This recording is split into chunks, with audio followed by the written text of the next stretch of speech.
하나님이 도와주시면 흉년의 때에도 형통하게 됩니다. 창세기 26장 1절은 이렇게 시작합니다. 아브라함 때 첫 흉년이 들었더니 그 땅에 또 흉년이 들매 이삭이 그랄로 가서 블레셋 왕 아비멜렉에게 이르렀더니 흉년, 아브라함 때 경험한 흉년이 또 이삭도 경험하고 있습니다. 가끔 우리 인생에 흉년이 찾아오죠. 물질적인 흉년, 또 건강의 흉년, 관계의 흉년, 시련과 역경과 고통과 고난 같은 것들이 우리 인생의 흉년이 될 것입니다. 놀라운 사실은 이삭이 흉년의 때에 오히려 복을 받았다는 것입니다. 오히려 형통했다는 것입니다. 오늘 보면 12절 13절을 보시면 이삭이 그 땅에서 농사하여 그의 100배를 얻었고 여호와께서 복을 주심으로 그 사람이 창대하고 왕성하여 마침내 거보가 되어 놀라운 역사죠. 흉년의 때에 남의 땅에서 농사를 지었는데 100배를 얻었는데 하나님이 복을 주셨습니다. 그래서 창대하고 왕성하여 거부가 되었다. 그렇게 말씀하고 있습니다. 왜 하나님이 이삭을 창대하고 거부가 되게 하셨을까요? 그 이유는 하나님께서 그 아브라함에게 약속하신 맡기신 사명을 이루기 위해서 그렇게 하신 것이죠. 성경적 형통은 만민의 축복의 통로가 되는 것입니다. 자기 혼자 살 정도가 아니라 많은 사람들을 축복할 수 있는 축복의 통로가 되는 것이 성경적 형통입니다. 그리스도의 사명은 만민의 축복의 통로가 되는 것입니다. 이 사명은 믿음의 조상 아브라함에게 주셨고 또 아브라함과 함께 복을 받게 된 우리 모두에게 주신 사명이죠. 창세기 12장 3절에 보면 땅의 모든 족속이 너로 말미암아 복을 얻을 것이라 하신지라. 아브라함에게 주신 사명이 이삭에게로 그리고 우리에게로 전수가 됩니다. 천하 만민을 복되게 하기 위해서는 먼저 복을 받아야 합니다. 하나님께서 아브라함에게 복을 주시고 이삭에게 복을 주십니다. 어떻게 이삭에게서 형통의 지혜를 배울 수 있을까요? 이삭은 어떻게 형통의 지혜를 배웠을까요? 첫째로 부모님을 통해 형통의 지혜를 배우는 것이 지혜입니다. 이삭이 배운 형통의 지혜는 아버지로부터 이렇게 전수된 것입니다. 이삭이 형통의 지혜를 배운 것은 모리아산입니다. 모리아산. 물론 일상의 삶 가운데서도 배웠지만 그가 하나님이 형통케 하시는 그 놀라운 은혜가 모리아산에서 이루어집니다. 하나님께서 아브라함을 부르셔서 독자 이삭을 모리아산에 바치라. 창세기 20장 2절을 보게 되면 여호와께서 이르시되 내 아들 내 사랑하는 독자 이삭을 데리고 모리아 땅으로 가서 내가 내게 일러준 한 산 거기서 그를 번제로 드리라. 내 아들 내 사랑하는 독자 이삭을 데리고 모리아 땅으로 가서 번제로 드리라. 어려운 말씀이죠. 이 아들은 정말 신비롭게 난 아들이에요. 이 아들이라기보다는 손자예요, 손자. 얼마나 사랑스럽겠어요. 그것도 하나님이 약속하신 거죠. 이삭의 이름이 웃음이에요. 아브라함과 사라의 삶 가운데 웃음을 선물해 준 아들인데 하나님께 바치래요. 순종하잖아요. 근데 모리아산에서 이삭을 번제로 드리려는 그 순간에 하늘에서 천사의 음성, 하나님의 음성을 듣게 됩니다. 아브라함아, 아브라함아, 내 이삭을 죽이지 말라는 거죠. 그래서 놀라운 축복, 그리고 칭찬, 인정의 말씀을 주시는 거죠. 그때 모리아산에서 하나님께서 아브라함에게 주신 그 음성을 이삭이 듣습니다. 그리고 배우죠. 하나님이 큰 복을 주시는 것은 이런 이유 때문이구나. 첫째로 하나님을 경외하는 것이 형통의 지혜라는 거죠. 잠언 9장 10절에 보게 되면 여호와를 경외하는 것이 지혜의 근본이요 거룩하신 자를 아는 것이 명철이니라. 아들 이삭을 드렸더니 하나님이 칭찬하신데 이렇게 칭찬하세요. 창세기 22장 10절에 보면 내가 내 아들 내 독자까지도 내게 아끼지 아니하시니 내가 이제야 내가 하나님을 경외하는 줄을 아노라. 하나님을 존귀히 여기는 거죠. 성경에 보시면 하나님을 경외하는 사람에게 약속하신 축복이 얼마나 놀라운지 몰라요. 한 절만 보겠어요. 잠언 22장 4절을 보시면 겸손과 여호와를 경외한 보상은 재물과 영광과 생명이라. 이 마지막 생명의 부분은 이건 영생에도 속하는 거예요. 그러니까 이 땅에서의 축복뿐 아니라 영원한 영생에 관한 축복까지도 약속하신 게 여호와를 경외함이거든요. 근데 이삭은 아버지를 따라서 하나님을 경외합니다. 이삭이 하나님을 경외했다는 말씀이 누구를 통해서 알게 되냐면 그의 아들 야곱을 통해서. 야곱이 아버지를 얘기할 때, 아버지 하나님 얘기할 때 이삭이 경외했다고 얘기하고 있어요. 창세기 31장 42절을 보게 되면 우리 아버지 하나님, 아브라함의 하나님, 곧 이삭이 경외하는 이가 나와 함께 계시지 아니하셨다면, 야곱과 함께 하신 하나님은 자기 아버지 이삭이 경외하는 하나님이라는 거죠. 이삭은 아브라함에서 하나님을 경외하는 걸 배운 거죠. 31장 3절도 보면 야곱이 그의 아버지 이삭이 경외하는 일을 가르쳐 맹세하고, 그러니까 아브라함이 하나님을 경외하고 이삭이 하나님을 경외하고 그다음 야곱도 하나님을 경외했던 것입니다. 두 번째, 하나님 말씀에 순종하는 것이 형통의 지혜죠. 아브라함은 순종의 사람이죠. 갈대아우를 떠나라. 믿음으로 떠나는 겁니다. 히브리서 11장 8절에 보면 믿음으로 아브라함 부르심 받았을 때 순종하여 장래 유업으로 받을 땅에 나아갔어. 순종이란 뭐죠? 순종이란 하나님의 말씀에 믿음으로 반응하는 것입니다. 순종이란 하나님의 말씀하신 것을 따라 행하는 것입니다. 말씀을 따라 행하는 것. 창세기 12장 4절에 오면 이 아브라함이 여호와의 말씀을 따라 걷고, 우리의 삶의 기준은 분명하죠. 하나님 말씀을 따라가면 그 길이 형통의 길인 것입니다. 나중에 이삭을 바치라고 할 때 말씀에 순종하죠. 이해가 안 되지만 순종하는 것. 하나님께서 칭찬하세요. 내가 순종했구나. 창세기 22장 18절을 보시면 또 내 씨로 말미암아 천하 만민이 복을 받으리니 이는 내가 나의 말을 준행하였음이라 하셨다 하니라. 하나님의 말씀을 준행했다는 말이 순종했다는 거죠. 이삭은 아버지를 닮아 순종합니다. 셋째로, 하나님께 성심을 다해 예배하는 것이 형통의 지혜입니다. 아브라함은 예배자였고요. 아브라함은 가는 곳마다 여호와 이름을 부르면서 제단을 쌓았죠. 이삭이 그걸 배운 거죠. 아브라함이 모리아산에 올라간 것은 예배하러 올라간 거예요. 창세기 22장 5절을 보게 되면 내가 아이와 함께 저기 가서 예배하고, 예배라는 말을 썼죠. 그는 모리아산에 예배하러 온 것입니다. 예배할 때마다 예물을 드렸죠. 이삭이 알고 있는 거죠. 이삭이 물어봐요. 22장 7절을 보게 되면 이삭이 이르되 불과 나무는 있거니와 번제할 어린 양은 어디 있나이까. 이삭이 알고 있는 거예요.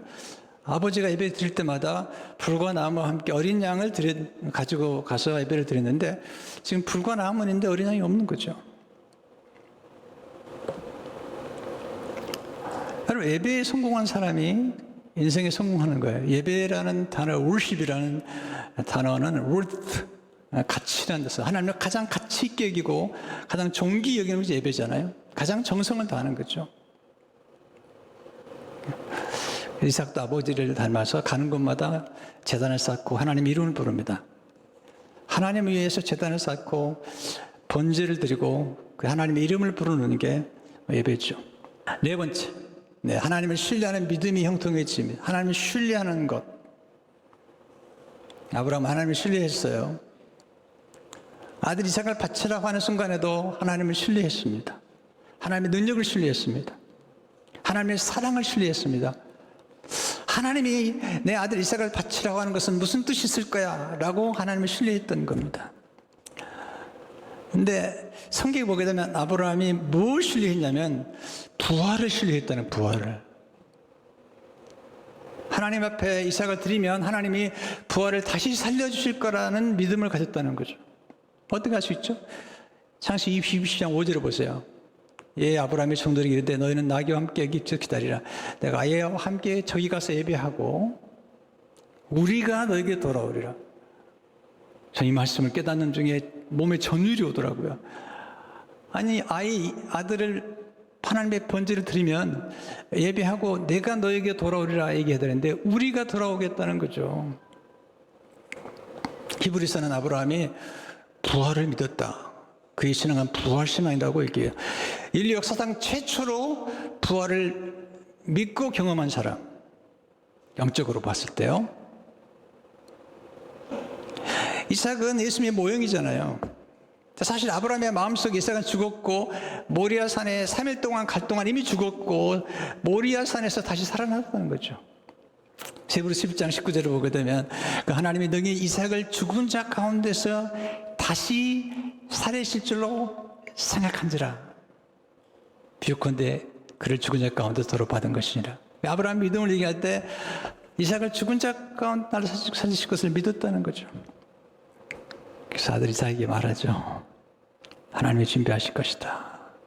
8절에 보시면 22장 8절에 보게 되면 내 아들아 번제할 어린 양은 하나님이 자기를 위하여 친히 준비하시리라. 이게 믿음이죠.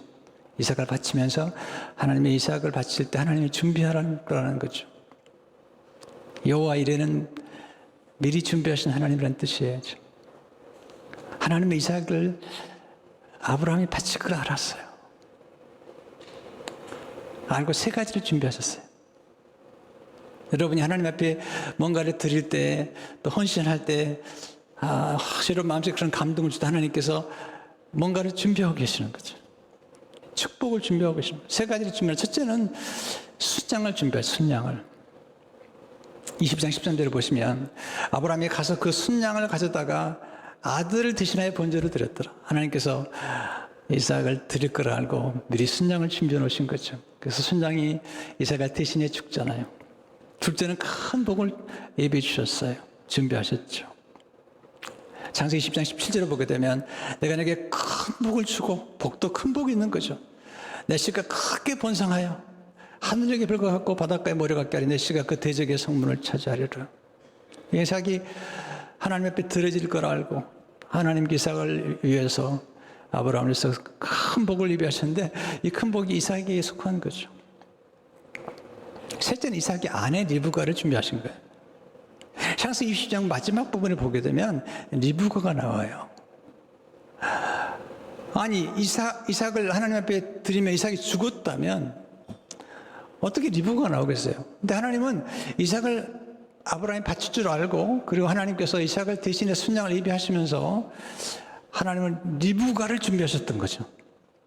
창세기 22장 23절을 보게 되면 이 여덟 사람은 아브라함의 형제 나홀의 아내 밀가의 소생이며 부두엘은 리브가를 낳았고 창세기 22장에 나오는 세 가지를 준비하신 거죠. 하나님 미리 준비하시는 하나님이세요. 하나님 미리 계획하신 하나님이시죠. 하나님 우리의 믿음을 따라 상을 주세요. 아브라함이 선포를 해버려요. 하나님이 준비하실 거다. 입술로 선포를 해버려요. 하나님이 창세기 20장 16절 이렇게 말씀하세요. 내가 이같이 향하여 내 아들 내 독자도 아끼지 아니하셨죠. 하나님께 드린 것은 손해가 없어요. 하나님께 헌신하는 것은 손해가 아닌 거죠. 하나님 약속을 지키는 분이죠.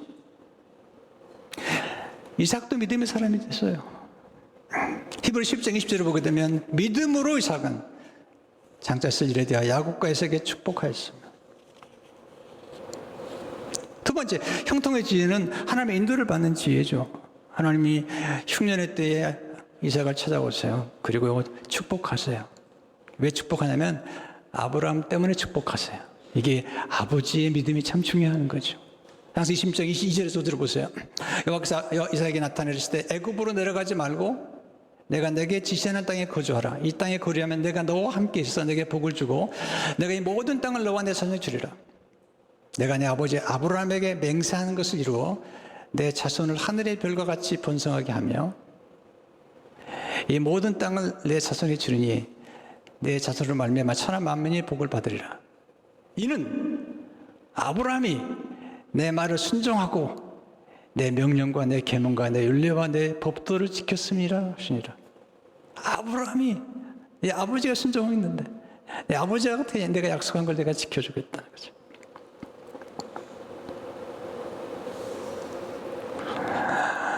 이삭은 하나님이 지시한 땅으로 갑니다. 그래서 복을 받습니다. 형통합니다. 오늘 본문 12절에 14절이죠. 이삭이 그 땅에서 농사에 그의 100배나 얻었고 여호와께서 복을 주심으로 그 사람이 창대하고 왕성하여 마침내 거부가 되어 양과 소가 떼를 이루고 종이 심이 많음으로 부릴 사람이 그를 시기 하여. 네, 엄청난 축복을 받아요. 흉년의 때인데 100배나 얻었어. 농사해가지고. 부르짖을 사람이 시기를 해요. 여러분 축복 받았습니까? 여러분 시기 받지 않은 것 같으면 아직 축복을 풍성히 못 받은 거야. 시기 받을 정도가 돼야지. 나중에는 아비멜렉이 블레셋 왕이 이삭을 떠나라 그럽니다. 너희가 너무 강성하다. 너희가 너무 커졌다. 16절 17절 보세요. 아비멜렉 이삭에게 이르되 내가 우리보다 크게 강성한즉 우리를 떠나라. 이삭이 그것을 떠나 그랄 골짜기에 자막을 치고 거기 거류하며. 아비멜렉이 보니까 이삭이 크게 강성했어. 떠나라는 거죠. 이삭은 싸우지 않아요. 조용히 떠납니다. 그런데 이 본문에서 배우는 몇 가지 놀라운 지혜가 있어요. 우리가 반드시 알아야 될 몇 가지 원리가 있어요. 첫째, 농작의 법칙을 따라 사는 것이 형통의 지혜라는 거죠. 농사를 지었어요. 100배는 얻은 거죠. 여러분, 농작의 법칙이 굉장히 중요합니다. 하나님은 농부세요. 하나님 나라는 겨자씨의 비유로 말씀하시잖아요. 농작의 법칙은 뭐죠? 심은 씨앗이 정도로 거두는 겁니다. 콩을 심으면 콩, 네, 팥을 심으면 팥, 복숭아를 심으면 복숭아, 심은 씨앗 정도로 거두는 거죠. 심은 후에는 잘 가꿔야 됩니다. 심은 후에는 인내를 기다려야 합니다. 또 추수에 또 놓치면 안 되죠. 심은 것보다는 많이 거두게 돼 있어요. 네, 100배나 거뒀잖아요. 네, 감자 하나를 심으면 60알을 거둔다고 그러잖아요. 연어 한 마리 속에는 3,000개 알이 들어있는 거죠. 우리는 말씀의 원리를 따라 사는 사람들이에요. 말씀을 따라 사는 가운데 말씀이 어떻게 우리 삶 가운데 나타나고 그 말씀이 어떻게 우리 자녀들에게 축복이 되는가를 우리가 경험해야 돼요. 많은 것을 거둔 후에는 나눌 줄 알아야 돼요. 나무는 자신이 맺은 열매를 먹지 않고 나눠주죠. 나눔을 통해 더욱 풍성해지는 것이 농작의 법칙이에요. 여러분, 선을 심으면 선을 거두는 거예요. 악을 심으면 악을 거두는 거예요. 격려를 심으면 격려를 거두는 거고, 존중을 심으면 존중을 거두는 거고, 돈을 심으면 돈을 거두는 거예요. 씨앗의 종류대로 거두는 거죠. 우리가 심은 종류대로 거두는 거예요. 두 번째, 어려울 때일수록 근본으로 돌아가는 형통이에요. 근본으로. 어렵다고 자꾸 무리수를 두면 안 되는 거예요. 네. 예수님이 40일 금식하고 배가 고팠어. 유혹을 합니다. 배고프니까. 돌로 떡을 만들라는 거죠. 안 만듭니다.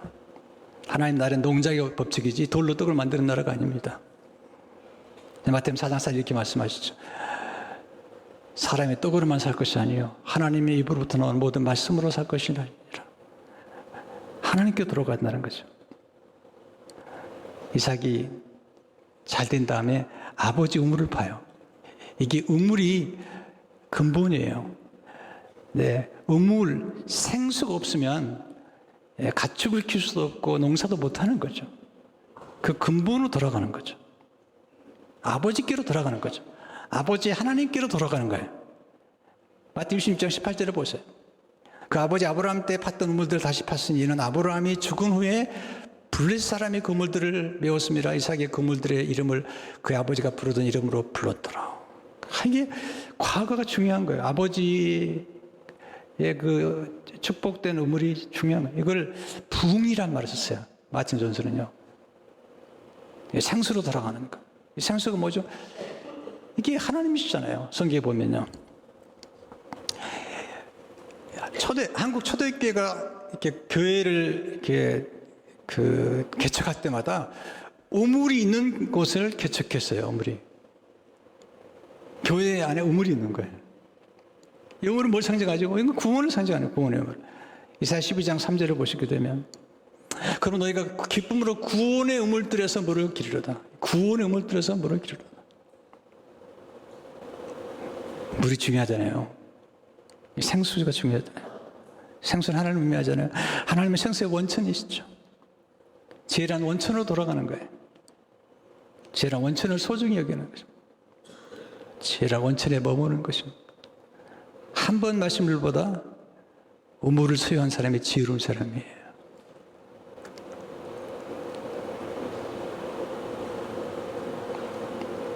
물을 구하지 말고 샘을 구하라는 거예요.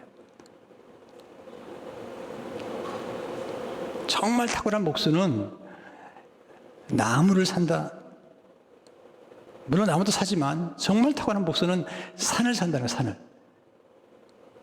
산에다가 나무를 심는 거예요. 계속 나무를 얻는 거예요.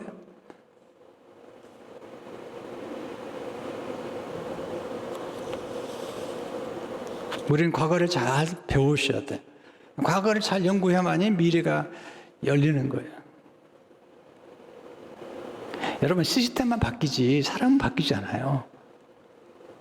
요즘 굉장한 게 많이 나온 것 같지만 인간이 그거까지 변화되나요? 안 됩니다.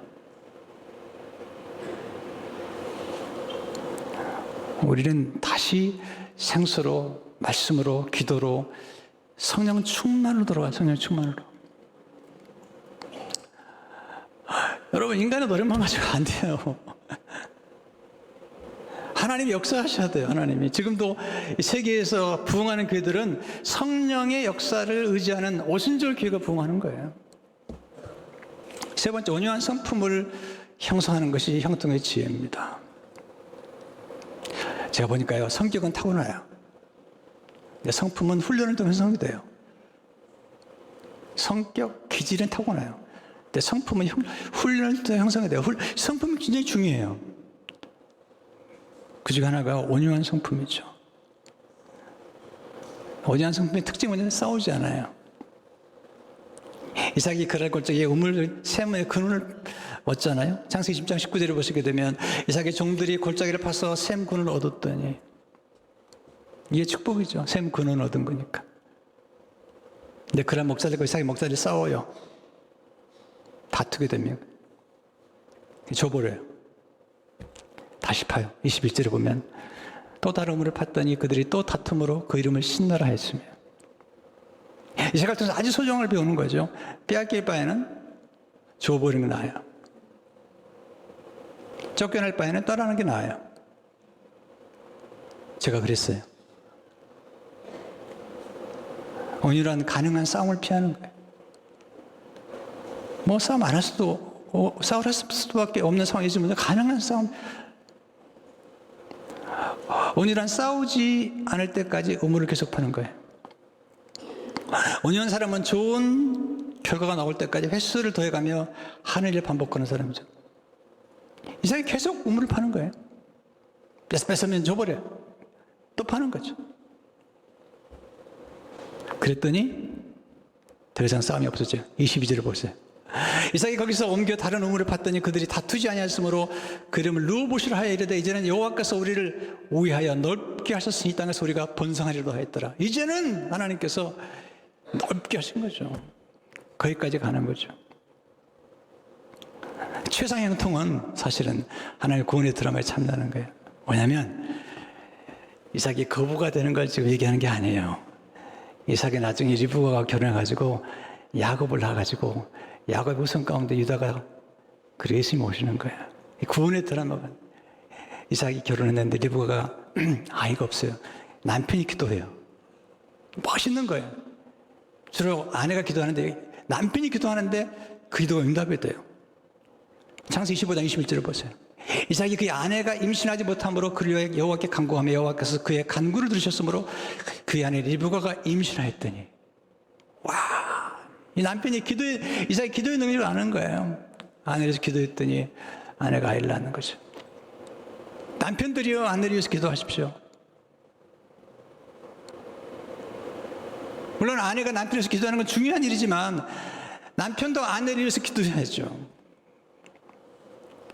그래서 예수님이 오신 거예요. 예수님이 오셔서 온 인류를 구원하신 구원의 역사가 나타난 거잖아요. 그러니까 우리 삶 가운데 우리가 하는 모든 일들은 이 구원의 드라마 속에 포함될 때 그게 진정한 형통이 되는 거죠. 이삭이